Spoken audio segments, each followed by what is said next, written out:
September is National Suicide Prevention Month, and the Department of Military and Veterans Affairs is reminding Pennsylvanians of the resources available to those in crisis or needing additional support. And I'm joined now by Sarah Herr, an Executive Policy Specialist at the department. Sarah, thank you for coming, and we appreciate it. Thank you so much, sir. So military veterans overall 1.5 times more likely die by suicide than the general population, those who haven't served.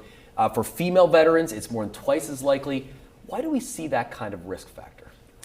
Veterans face a unique set of challenges. Oftentimes, they struggle with post-traumatic stress disorder, PTSD, depression, and anxiety. The reintegration from military to civilian life can oftentimes be very challenging, especially when they come home, running into difficulties with employment and housing especially.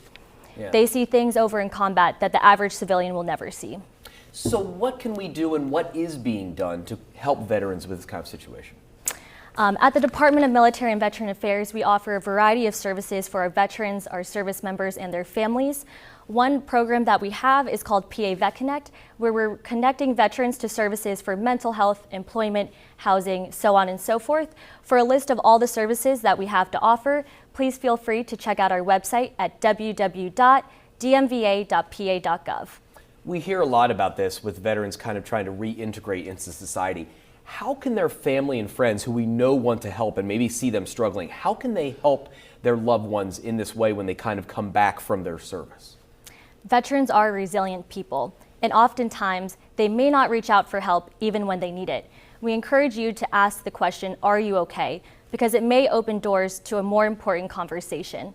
If that veteran says no, be ready to stand by them and make sure that they know that they are not alone, that they are loved, and that you are going to be willing to get them the resources that they need. What are some warning signs that folks can look out for, again, with their loved ones or their friends, that maybe they're struggling more than just kind of our everyday lives, right, of being a little sad or a little angry about things? What are some of the real warning signs here?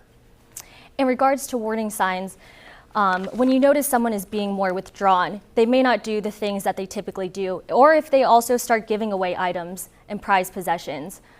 Be wary of any types of symptoms that you may see, and be sure to call 988 press 1 if there is a crisis, just in case.